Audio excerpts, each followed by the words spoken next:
Hello students, आज हम chapter 2 solution पढ़ रहे हैं विलियन। इसका आज भाग 3 के बारे में डिस्कस करेंगे। इससे पहले हम विलियन के प्रकार पढ़ चुके हैं।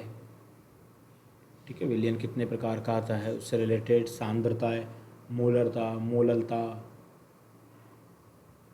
मोल भिन्न, नॉर्मलता, पीपीएम सांद्रता। ठीक है, तो इनके बारे में पढ़ा और इनसे रिलेटेड हमने कई न्यूमेरिकल्स भी किए। ठीक है, आप इनसे रिलेटेड और भी न्यूमेरिकल्स और क्वेश्चन करते रहिए, क्योंकि मान के चलिए इनमें से क्वेश्चन ज़रूर ही बनता है। ठीक है, ज़रूर क्वेश्चन बनता है। हम इस चैप्टर में अब इसके नेक्स्ट पार्ट के अंदर बात करते हैं कि विलियन के आगे क्या पढ़े। पहले पार्ट में हमने पढ़ ली लगभग सांद्रता है। अब हम पढ़ेंगे कि इसकी विलेयता के बारे में। ठीक है, आज का टॉपिक रहेगा हमारे पास में विलेयता। अभी विलेयता क्या होती है इसको समझो। हम विलेयता 3 प्रकार से पढ़ते हैं। फर्स्ट होता है ठोसों की द्रव में विलेयता। ठीक है, ठोसों की द्रव में विलेयता, इसका मतलब क्या हो गया कि द्रव यानी पानी में अपन ने क्या बना लिया, ठोस को घोल दिया, तो उस दौरान विलेयता पढ़ेंगे। दूसरा हम पढ़ेंगे कि द्रव में गैसों की विलेयता, यानी पानी में हमने क्या मिला दी, गैस मिला दी। या तीसरा द्रव में विलेयता। हम तीनों के बारे में पढ़ेंगे। ठीक है, तो हम सबसे पहले स्टार्ट करेंगे, ये जानने की कोशिश करेंगे कि विलेयता होती क्या है। ठीक है, हम जानेंगे विलेयता होती क्या है। देखिए, इसके जानने के लिए हम एक प्रयोग करते हैं। जैसे हमने एक बीकर लिया, बीकर में हमने क्या मिला लिया, विलायक मिला लिया, यानी ये क्या मिला दिया हमने, विलायक। ठीक है, हमने क्या मिलाया, ये जो नीला वाला पार्ट है इसको क्या बोला हमने, विलायक। ठीक है, विलायक क्या होता है, जो हमारे पास अधिक मात्रा में उपस्थित होता है, ये क्या हो गया हमारे पास में विलायक। विलायक यानी अपन एग्जाम्पल लेते हैं, ज़्यादातर विलायक किसका लेते हैं हम, जल के रूप में। ठीक है, तो H2O क्या हो गया हमारे पास में, एक विलायक। ठीक है, अब हमने इसके अंदर मिलाए एक ठोस के कण मिलाए। हम पहले पढ़ेंगे ठोसों की विलेयता द्रव में, तो हमने क्या मिलाया, ठोस के कण इसमें मिलाए। तो ठोसों के कण मिलेंगे तो हमें क्या होगा कि इस ठोस के कण पानी में क्या होने लग जाएंगे, घुलने लग जाएंगे। तो ये पिंक वाला पार्ट क्या होगा हमारे पास में, विलेय। ठीक है, ये क्या होगा हमारे पास में, विलेय। ठीक है, तो इसमें देखो दो तरह की प्रक्रिया होगी, दो तरह की क्रिया होगी। एक तो क्या होगा कि ये जो विलेय के कण हैं विलायक में घुलने लग जाएंगे। ठीक है, ठोसों के कण हैं वो क्या होंगे, विलायक में घुलने लगेंगे। ठीक है, यानी ये जो पिंक वाले पार्टिकल्स है, पिंक वाले कण हैं ब्लू वाले के साथ क्रिया करने लग जाएंगे, तो इससे क्या हो जाएगा, ये इसके अंदर घुल जाएंगे। ठीक है, दूसरी प्रक्रिया क्या होगी कि अगर ये ठोस के कण आपस में ही एक दूसरे से टकराए, ठीक है, आपस में ही एक दूसरे से टकराए, तो ये विलय नहीं हो पाएंगे। ठीक है, इस अगर ये ब्लू वाले से टकराएंगे तो क्या हो जाएंगे, घुल जाएंगे। अगर इस आपस में टकराएंगे तो ये घुलनशील नहीं हो पाएंगे। ठीक है, जो कण आपस में घुल जाते हैं, ठीक है, जो कण आपस में घुल जाते हैं उसको बोलेंगे अपन विलीनीकरण। ठीक है, जो अब घुल गया उसको क्या बोला अपन ने, विलीनीकरण। और जो नहीं घुले उसको क्या बोल दिया हमने, क्रिस्टलीकरण। ठीक है, का कुछ देर बाद इनों में आपस में क्या होती है, एक साम्य अवस्था स्थापित हो जाती है। ठीक है, ये आपस में क्या होती है, साम्य अवस्था स्थापित हो जाती है। तो हम पढ़ेंगे विलीनीकरण के बारे में। क्या होता है, जब एक ठोस विलेय को द्रवी विलायक में डाला जाता है तो यह उसमें घुलने लगता है। ठीक है, हमने बोला कि ठोस को द्रवी विलायक में डाला तो इसमें इसके क्या हो गया, घुलने लग गया, तो इसको क्या बोल दिया हमने, विलीनीकरण, यानी सीधा मतलब क्या हो गया, घुलना। और दूसरी बात है क्रिस्टलीकरण। क्रिस्टलीकरण का मतलब क्या है, विलीनीकरण में जब ठोस विलेय को द्रवी विलायक में डाला जाता है तो ठोस घुलने लगता है, जिसमें विलयन के विलेय की सांद्रता बढ़ने लग जाती है।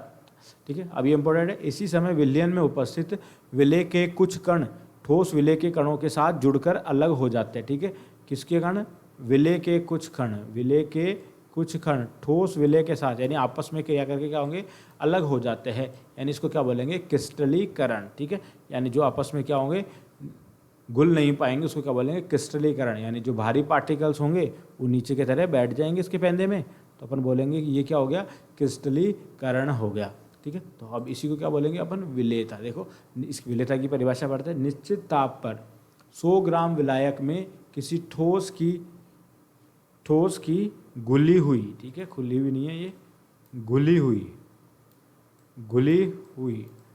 हुई अधिकतम मात्रा जिसे संतृप्त विलयन बनाया जा सके वह ठोस की द्रव में विलेयता कहलाते हैं। समझ में आ गया कि यानी क्या होगा, 100 ग्राम विलायक में, यानी जल है 100 ग्राम में, किसी ठोस की वह अधिकतम मात्रा जितनी वह घुल जाए, ठीक है ना, जितनी वह घुल जाए उसे क्या बोलेंगे, संतृप्त विलयन बनाया, घुलकर क्या बोलेंगे, संतृप्त विलयन बनाया जा सके, उसे क्या बोलेंगे यहाँ पर, ठोसों की द्रव में विलेयता। अब हमारे पास एक नया वर्ड आया है, संतृप्त विलयन। ठीक है, इस तरह से हम विलयन को 3 कैटेगरीज में डिवाइड करते हैं। देखिए,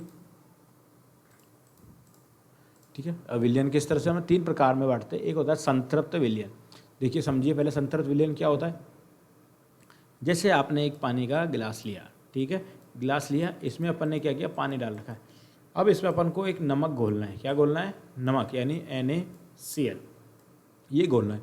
माना कि इस पानी के गिलास में 3 चम्मच, ठीक है, ऐसे ज़्यादा हो गया, मानो कि 3 चम्मच अपने पास में घुलती है, ठीक है, 3 चम्मच इसके अंदर क्या घुलेगी, 3 चम्मच NaCl को पानी में घोल दिया, यानी इतनी ही मात्रा घुल सकती है, ना इससे कम घुल सकती है ना इससे ज़्यादा।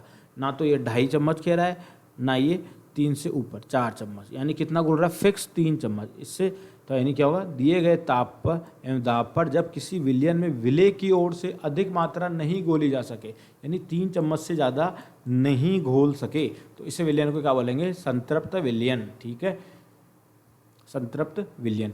मानो कि अपन ने 3 चम्मच घोली है, लेकिन अगर मैं बोलूँ कि इसमें अभी तक अपन ने 3 चम्मच घोलने से पहले अपन ने क्या किया, इसके अंदर 2.5 चम्मच मिला रखी है, 2.5 चम्मच मिला रखी है, यानी आधी चम्मच और मिल सकती है, आधी चम्मच और नमक मिला सकते हैं, तो अपन क्या बोला इसको, इस कंडीशन को बोलेंगे, जब 3 चम्मच घुल जाती है तो अपन ने क्या बोला, संतृप्त विलयन।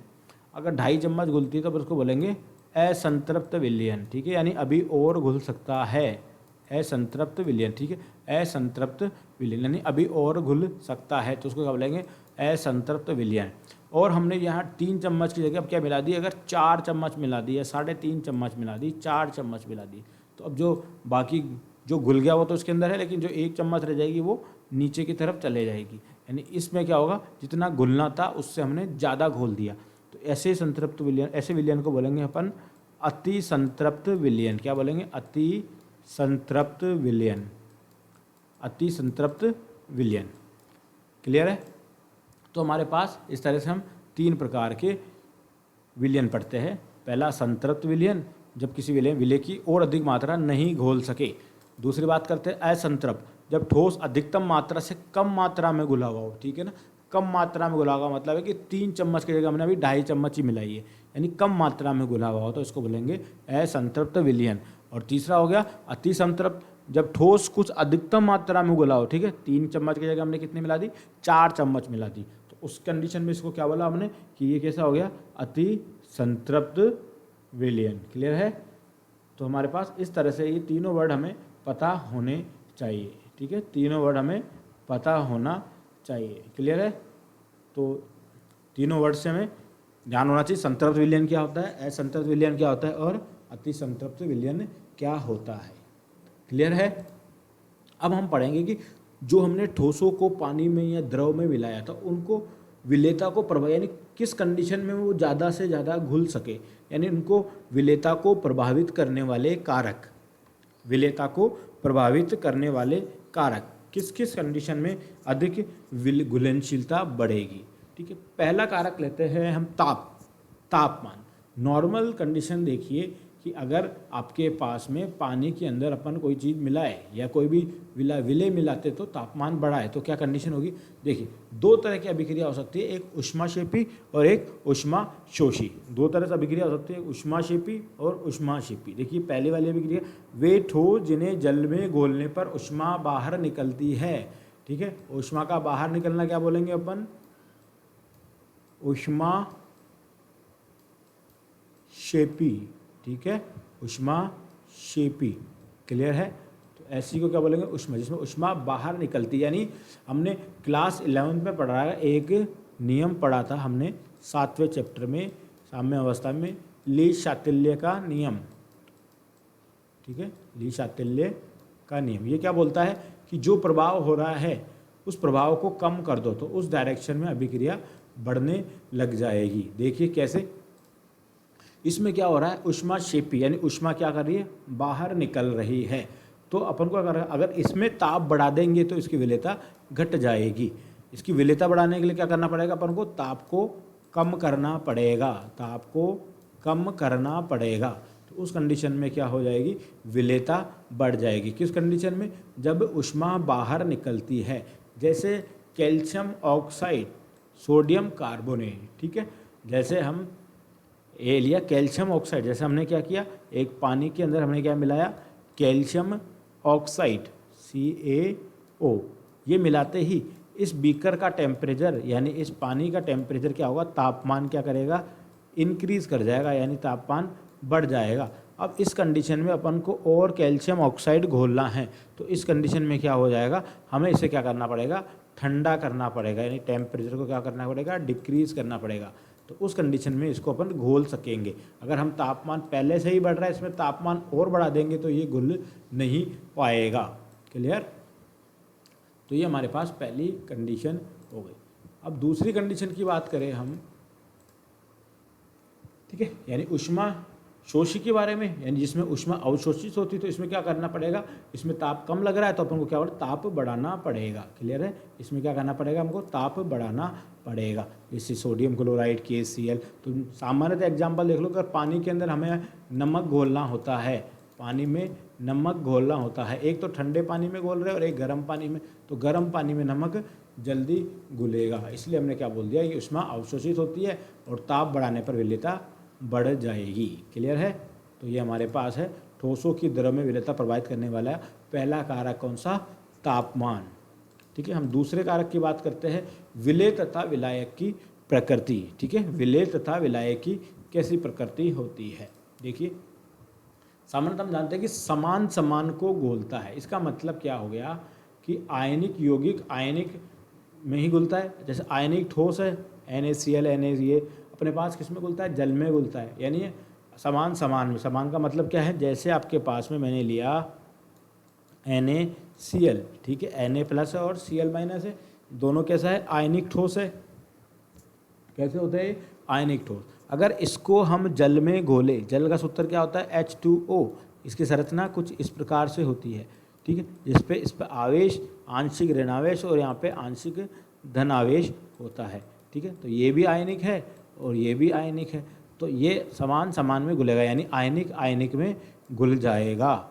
ठीक है, पानी में नमक घुल जाता है, ये Cl- इसके NO को घोलेगा यहाँ और, ठीक है, ये Cl- यहाँ पे H को घोलेगा, यानी पॉजिटिव नेगेटिव नेगेटिव पॉजिटिव को आपस में घोल लेगा। देखिए, ध्रुवीय विलायक में घुलते हैं उसी में।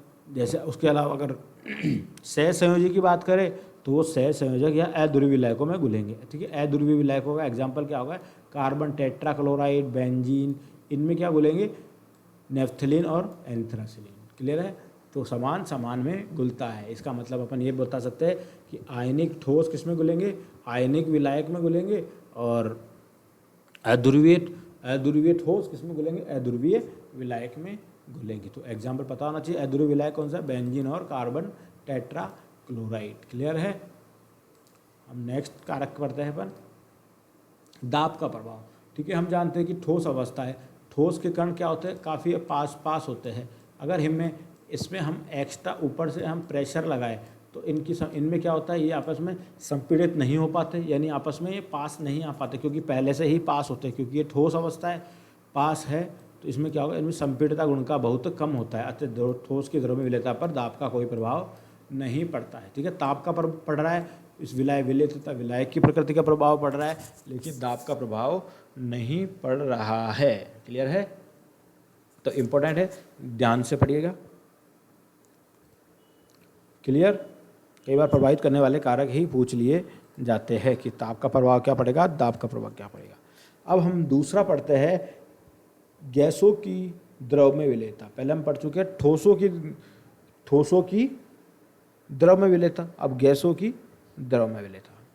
अब देखिए क्या होता है, यानी इसका एग्जाम्पल हो गया कि जैसे ये द्रव है, इसमें हमने गैस मिलाई, क्या मिलाई, गैस मिलाई, तो उसकी विलेयता कैसे होगी उसी को समझेंगे हम इसमें। देखिए, जैसे हमने एक बीकर लिया, बीकर में हमने नीचे क्या रखा है, पानी ले रखा है, ये हमारे पास क्या है, वाटर है, पानी है। अब इसके अंदर हमने मानो कि कोई गैस घुल रखी है, ठीक है, जैसे ऑक्सीजन गैस हो गई, कार्बन डाइऑक्साइड गैस हो गई, ये इसके अंदर घुली हुई है। तो इसी को हम इसमें पढ़ेंगे। तो इसमें ज़्यादा से ज़्यादा कैसे इसको घोल सके उसके लिए पढ़ेंगे। गैसों की द्रव्यलीनता को प्रभावित करने वाले कारक, क्या क्या कारक हो सकते हैं जिससे ये गैस को हम अधिक से अधिक घोल सके। पहला कारक है गैस तथा विलायक की प्रकृति, ठीक है। विलायक कौन सा है, जल, और गैस ये है, इन दोनों की प्रकृति पे, ठीक है। तो ऐसी गैसें, इसमें ध्यान रखना, ऐसी गैसें जो आसानी से आयनित हो जाती है, ऐसी गैसें जो आसानी से क्या हो जाती है, आयनित हो जाती है, वह जलीय विलयन में घुल जाती है। कौन सी गैसें जल में घुल जाएगी, जो आयनित हो जाएगी। कौन सी हो गई आयनित होने वाली गैसें, जैसे ये इसका उदाहरण, जैसे अमोनिया, सल्फर डाइऑक्साइड, HCl, ठीक है। आपको पता है HCl H+ और Cl में द्वारा बढ़ती है। अमोनिया पे भी इसकी विद्युत ऋणता में अंतर होता है, तो इस पर भी आयन चार्ज बन जाते हैं। SO2 में भी ये भी आयनित हो जाती है। इस तरीके से हमारे पास ये गैसें क्या हो जाती है, जल में आसानी से घुल जाती है। क्लियर है। देखोगे आपके पास कैसे सल्फर डाइऑक्साइड कैसे है, ये SO2 कुछ ऐसा होता है अपने पास में, इसकी विद्युत ऋणता ज़्यादा हो गई, इसकी विद्युत ऋणता पॉजिटिव हो गई, ठीक है। तो आपस में क्या हो गया इनमें, यानी ये आयनित हो रही है, इसलिए अपन ने क्या बोल दिया, इसलिए जल में आसानी से घुल जाएगी। HCl भी जानते हो कैसे घुलती है, H+ और Cl- के फॉर्म में। NH3 की बात करें तो NH3, ठीक है। आप इसकी विद्युत ऋणता के बारे में पढ़ चुके हैं। देखिए अगर इसकी विद्युत, इसका आवेश नेगेटिव चार्ज, इस पर आवेश पॉजिटिव चार्ज, ठीक है। तो इसमें क्या हो जाता है, ये ध्रुवीय कण प्रदर्शित हो जाते हैं, इसलिए अपन ने बोला यह आयनित हो जाती है। क्लियर है। उसके बाद बात करते हैं ऐसी गैसें जो आयनित नहीं हो पाएगी, वह है कम घुलनशील होती है। लेस सॉल्यूबल का मतलब है कि कम घुलनशील होती है। क्लियर। जैसे हम हाइड्रोजन की बात करते हैं, हाइड्रोजन क्या होता है, सह संयोजक बंध, यानी दोनों की विद्युत ऋणता बराबर होती है। तो इस कंडीशन में भी इसको क्या बोल दिया, ये अध्रुवीय गैस हो गई, यानी इन पे कोई आयन उपस्थित या आयनित नहीं हो पाती। ऐसे O2 और ऐसे N2, ठीक है। यानी इस तरह की गैसें क्या होती है, जल में कम घुलनशील होती है। क्लियर। अब हम आगे बात करते हैं दूसरा कारक के बारे में, ताप का प्रभाव।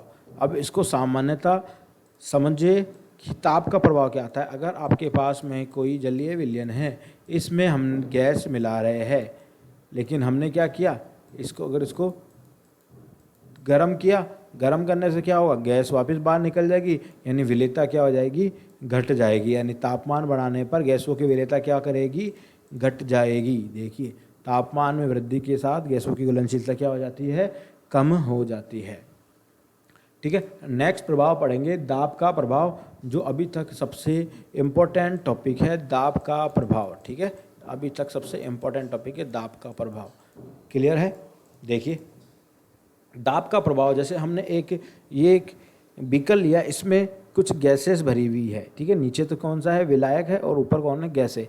अगर इसके अंदर क्या है, इन गैसों को हमने मिक्स कर रखा है, ठीक है। इनको विलयशीलता को देखनी। अभी क्या किया, ये ऊपर क्या लगा रखा है, हमने पिस्टल लगा रखा है। अब जैसे हम ऊपर से क्या लगाएंगे, पिस्टल का दाब लगाएंगे, तो गैसों की विलेयता घुलने लग जाएगी, क्योंकि गैसों के बीच क्या होता है, स्थान होता है, वो आसानी से क्या हो जाती है, एक दूसरे में समाहित हो जाते हैं, और वो उनके कण पास पास आ जाएंगे और उनकी घुलनशीलता बढ़ जाएगी। क्लियर है। घुलनशीलता बढ़ जाएगी, ठीक है। तो हम कह सकते हैं दाब की वृद्धि के साथ साथ गैसों की घुलनशीलता बढ़ जाती है, ठीक है। दाब हम ऊपर से लगा रहे हैं, यहाँ पे दाब हम लगाए, अब यहाँ पे दाब लगाने से क्या हो रहा है कि घुलनशीलता बढ़ जाती है। क्लियर है। अब दाब के प्रभाव को समझाने के लिए एक साइंटिस्ट, वैज्ञानिक है हेनरी, उसने इसको समझाने के एक नियम दिया, उसी को क्या बोला, हेनरी का नियम। इम्पोर्टेंट नियम है हेनरी का नियम, कई बार क्वेश्चंस आते हैं इसमें से, ठीक है। तो इसलिए मैंने पहले बोल दिया ये टॉपिक इम्पोर्टेंट है, ठीक है। जिस पे मैंने इम्पोर्टेंट बोला उसको अच्छी तरीके से पढ़ना है, ताकि आपके क्वेश्चंस लगभग इन्हीं में से ही बन जाते हैं। क्लियर। अब देखिए इसको समझने के लिए क्या किया, इसने लिया कि एक ये जल लिया, जल के अंदर क्या हो रहा है, कुछ गैसें भर रखी है, ठीक है। ये डॉट डॉट अपने पास क्या गैस है। अगर इसमें हमने ऊपर से W1 बाहर लगाया, W1 बाहर लगाया, यानी हमने क्या लगाया, पिस्टन लगाया, तो अभी इसमें विलयशीलता कम है। लेकिन हमने जैसे बाहर बढ़ा दिया, यानी एक W1 के साथ W2 भी रख दिया, W3 भी रख दिया, जिससे क्या हो जाती है, इसकी गैसों की विलयशीलता बढ़ने लग गई। ठीक है, तो इसी को उसने समझाने के लिए हेनरी का नियम दिया। जो समझाया उसने बोला, इस नियम के अनुसार स्थिर ताप पर किसी गैस की द्रव में विलेयता गैस के दाब के समानुपाती होती है। यानी ऊपर से कितना दाब लगा गैस के ऊपर, उतनी ही उसके अंदर उसकी विलयशीलता बढ़ती जाएगी। ठीक है, तो m समानुपाती है p। m का मतलब है कितना द्रव्यमान लगाया है उस प्रेशर पे, तो समानुपाती होगा p के। और ये समानुपाती का स्थिरांक हटाते तो एक के एच आ जाता है, जिसको बोलते हैं समानुपाती स्थिरांक, यहाँ पर बोलेंगे हेनरी स्थिरांक। ठीक है, तो m क्या हो गया, गैस का द्रव्यमान, p क्या हो गया, गैस का दाब, k क्या हो गया, हेनरी नियतांक। क्लियर है। इसी को समझने के लिए इसने एक नियम और दिया कि किसी गैस का वाष्प अवस्था में आंशिक दाब, ठीक है, उसका आंशिक दाब विलयन के मोल अंश के समानुपाती होता है। ठीक है, जैसे आपने एक कंटेनर लिया, इसमें दो तरह, इसमें गैसें भरी हुई है, एक ए गैस है और एक बी गैस है। ठीक है, इसके द्वारा जो प्रेशर लगाया गया वो पी ए है और इसके द्वारा गैस के द्वारा प्रेशर लगाया गया वो क्या है, पी बी है। तो उसने बोला कि उसमें जितना भी इनके द्वारा जो पी ए क्या है, उसका आंशिक दाब, ठीक है, उसका आंशिक दाब, ये पी बी क्या है, उसका आंशिक दाब, यानी इन गैसों का आंशिक दाब उसके मोल अंश के समानुपाती होगा। ठीक है, जो भी गैस का आंशिक दाब होगा वो उसके किसके, मोल अंश के यानी मोल भिन्न के समानुपाती होगा। ठीक है, यानी उनका पर्टिकुलर कितना योगदान है। क्लियर। अब देखिए आगे, तो P समानुपाती किसके हो गया, एक्स ए के। एक्स के मतलब क्या हो गया, अपने पास में जो भी अपन ने गैस ले रखी है। क्लियर है। समानुपाती का स्थान होता है के एच आ गया, हेनरी नियतांक, और इस तरह हम हेनरी नियतांक की वैल्यू निकाल ली जाती है। कई बार क्वेश्चन आता है हेनरी नियतांक की वैल्यू ज्ञात करने के लिए, तो आपको ये वाले फॉर्मूले ध्यान रखने हैं। ठीक है, तो ये फॉर्मूले इंपॉर्टेंट है, अगर न्यूमेरिकल क्वेश्चन बनता है तो इसमें से ही बनता है। ठीक है, इस रिलेटेड हम क्वेश्चन भी करेंगे एक। देखिए अब आगे, अब इस नियम की क्या क्या सीमाएं हैं, यानी क्या क्या किस कंडीशन पे ये हेनरी नियम काम करेगा। देखिए, फर्स्ट कंडीशन है दबाव अधिक नहीं होना चाहिए, यानी दाब अधिक नहीं होना चाहिए। अगर हमने दाब अधिक लगा दिया तो गैस किस अवस्था में परिवर्तित हो जाएगी, द्रव अवस्था में, तो वो पूरी की पूरी द्रव में चेंज हो जाएगी। ठीक है, तो इस कंडीशन में हम नहीं बता सकते फिर कि गैसों की विलेयता क्या है, तो हमने बोला दाब अधिक नहीं होना चाहिए। दूसरा बात है कि तापमान बहुत कम भी नहीं होना चाहिए। ठीक है, तापमान बहुत कम होगा तो वो गैसें क्या हो जाएगी, जम जाएगी। उसके बाद है the gas should not undergoes compound formation with solvent और एसोसिएशन एंड डिसोसिएशन। ठीक है, इसका मतलब क्या होगा, ऐसी गैसें जो, लिख लेना, ऐसी गैसें जो ना तो वियोजित हो, ठीक है, और ना ही वो संगुणित हो। एसोसिएशन का मतलब हो गया कि जुड़ना, यानी संगुणित। संगुणित का मतलब हो गया कि आपस में कोई गैसें ना तो वो जुड़े, और डिसोसिएशन का मतलब ना ही वो क्या हो, वियोजित हो। देखते हैं इनका एग्जाम्पल, ना ही वो वियोजित हो। देखिए, जैसे हमने लिया NH3 जल के साथ क्रिया करके क्या बना लेगा, अमोनियम हाइड्रोक्साइड। इसका मतलब क्या हो गया, ये संगुणित हो गई, यानी आपस में जुड़ गई। ऐसी कंडीशन में ये हेनरी का नियम काम नहीं करेगा। उसके बाद क्या बोला मैंने कि वियोजित हो गया, जैसे HCl लिया, वो किस में टूट गया, H+ और Cl में, तो ये वाली गैसें भी इसमें काम नहीं करेगी। ठीक है, तो हम इसके लिए हेनरी नियम अप्लाई नहीं कर सकते हैं। क्लियर। अब आगे की बात करते हैं, हेनरी नियम के अनुप्रयोग, कहाँ कहाँ हेनरी नियम के अनुप्रयोग होते हैं। इनसे भी एक क्वेश्चन पहले आ चुका है आपके बोर्ड के एग्जाम में, राजस्थान बोर्ड के एग्जाम में, और कई बार CBSE की बोर्ड में भी आ चुका है। तो ज़्यादातर देखिए, ये अपने RBSE के हिसाब से है, तो देखिए। ठीक है, फर्स्ट कंडीशन जैसे हम बोलते हैं अनुप्रयोग है, जैसे हम कोल्ड ड्रिंक की बोतल पीते हैं, ठीक है, कोल्ड ड्रिंक की बोतल या सोडा वाटर की जो बोतल होती है, उसके अंदर हमको पता है कि इनके अंदर उच्च दाब पे कार्बन डाइऑक्साइड गैस भरी जाती है। जैसे हम इसको क्या करते हैं, खोलते हैं तो CO2 बाहर निकल जाती है। इसलिए हम क्या करते हैं, इसको फ्रिज में रखते हैं, यानी इसको ठंडा करके रखते हैं। यानी ठंडा करके रखेंगे, यानी तापमान को क्या करके रखेंगे, अपन कम करके रखेंगे। तापमान को क्या करके रखेंगे, कम करके रखेंगे, तो वो क्या हो जाएगी, गैसें उसके अंदर उसकी घुलनशीलता बढ़ जाएगी। अगर तापमान बढ़ा दे, हम उसको गर्म करें, तो क्या होती है, गैसें बाहर निकल जाएगी, यानी गैसें इसमें घुलनशील नहीं हो पाएगी। देखिए, सोडा वाटर या शीतल पेय पदार्थों में कार्बन डाइऑक्साइड की विलेयता को बढ़ाने के लिए उच्च दाब पर कार्बन डाइऑक्साइड गैस प्रवाहित की जाती है। क्लियर। दूसरा अनुप्रयोग की बात करते हैं, जैसे समुद्री गोताखोर। समुद्री गोताखोर जब पानी के अंदर जाते हैं, समुद्री गोताखोर जब क्या करते हैं, पानी के अंदर जाते हैं, तो उनके जो बॉडी में जो नीचे जल के अंदर क्या होता है, उच्च दाब होता है। जल में क्या होता है, उच्च दाब होता है। इसके कारण क्या होता है कि जो उनके शरीर में उपस्थित ऑक्सीजन होती है वो तो हमारे शरीर की क्रियाकलापों में काम में आ जाती है, लेकिन जो हमारे पास बॉडी में जो नाइट्रोजन गैस होती है वो उसका उपयोग नहीं हो पाता है। तो जैसे ही वो समुद्री गोताखोर बाहर आने लगते हैं, तो जल से बाहर आने लगते तो उनकी कोशिकाओं पे क्या हो जाता है, उनकी कोशिकाओं में नाइट्रोजन का लेवल बढ़ जाता है, नाइट्रोजन की मात्राएं बढ़ जाती है, जिसके कारण उनकी रक्त के अंदर रक्त नलिकाओं में क्या हो जाती है, ऐंठन पैदा हो जाती है। इस कंडीशन को हम क्या बोलेंगे, बेंट। देखिए पढ़िए, जब समुद्री गोताखोर गहरे समुद्र में जाते हैं तो उन्हें उच्च दाब का सामना करना पड़ता है, जिससे वायु में उपस्थित ऑक्सीजन और नाइट्रोजन की रक्त में विलेयता बढ़ जाती है।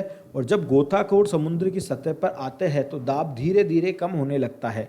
दाब कम होने पर रक्त में घुली हुई ऑक्सीजन और नाइट्रोजन गैस बुलबुलों के रूप में रुधिर कोशिकाओं में एकत्रित होने लगती है, जिससे रक्त के प्रवाह में रुकावट आ जाती है और यह स्थिति क्या होती है, घातक स्थिति होती है। ठीक है, इस कंडीशन को, इस रोग को हमने क्या बोला, बेट्स बोला। ठीक है, तो पूछा जाता है बेट्स या बैंड्स किसे कहते हैं। ठीक है, इससे बचने के लिए क्या करते हैं कि वायु में घुलनशील गैसें जैसे हीलियम और नियोन आदि मिलाई जाती है, तो इनका मिक्सचर होता है। कई बार बोलते हैं समुद्री गोताखोरों के जो सिलेंडर में गैसें मिलाई जाती है उनका क्या औसत होता है, उनका क्या प्रतिशत होता है, तो हमारे पास हीलियम तो कितना 11.7%, नाइट्रोजन 56.2% और ऑक्सीजन 32.1% उपस्थित होती है। क्लियर, ये इसका दूसरा अनुप्रयोग। अब हम बात करते हैं इसके तीसरे अनुप्रयोग की। ठीक है, तीसरे अनुप्रयोग की देखिए, ये हमारे पास है, जैसे हम ऊंचाई पे चढ़ते जाते हैं, यानी उच्च स्थानों पर रहने वाले, जैसे पहाड़ों पर रहने वाले लोगों के अंदर ऊपर जाओगे, जितना ऊपर जाते जाओगे आप तो क्या हो, दाब क्या हो जाएगा, अपने पास में कम होता है, जिसके कारण क्या हो जाता है, उनमें एक रोग उत्पन्न हो जाता है, उसको बोलते हैं एनोक्सिया। देखिए, उच्च पहाड़ी स्थानों पर वायु में ऑक्सीजन की मात्रा कम हो जाती है, जिससे वायु दाब भी कम हो जाता है, जिससे रक्त में ऑक्सीजन गैस कम मात्रा में विलय होती है। ठीक है, तो ऑक्सीजन गैस कम मात्रा में विलय होगी तो शरीर क्या होने लग जाएगा, कमजोर होने लगता है, और इससे सोचने की क्षमता भी कम हो जाती है। इस लक्षण को क्या बोलते हैं, एनोक्सिया कहते हैं। ये क्वेश्चन आया था एक बार बोर्ड में, राजस्थान बोर्ड के एग्जाम में, कि एनोक्सिया किसे कहते हैं, एनोक्सिया या उच्च पहाड़ी वाले स्थानों पर कौन सा रोग पाया जाता है, तो कौन सा रोग होगा, एनोक्सिया, क्योंकि वहाँ पे वायुदाब में कमी आ जाती है। ठीक है, तो ये हमारे पास हेनरी का नियम हो गया। क्लियर है, ये हमारे पास हेनरी का नियम हो गया। क्लियर है, तो हम इससे रिलेटेड जितने भी अनुप्रयोग थे वो पढ़ लिए। अब हमें क्या करना है, अब नेक्स्ट टॉपिक पढ़ेंगे हम नेक्स्ट क्लास में, द्रव की द्रव में विलेयता। क्लियर, आज के लिए इतना ही, इसको अच्छी तरह से पढ़ लेंगे, काफ़ी ज़्यादा इम्पोर्टेंट है, खासकर हेनरी का नियम, हेनरी का नियम के क्वेश्चंस करके देखना और हेनरी के नियम के अनुप्रयोग पढ़ के देखना। क्लियर, आज के लिए इतना ही। Okay, thank you.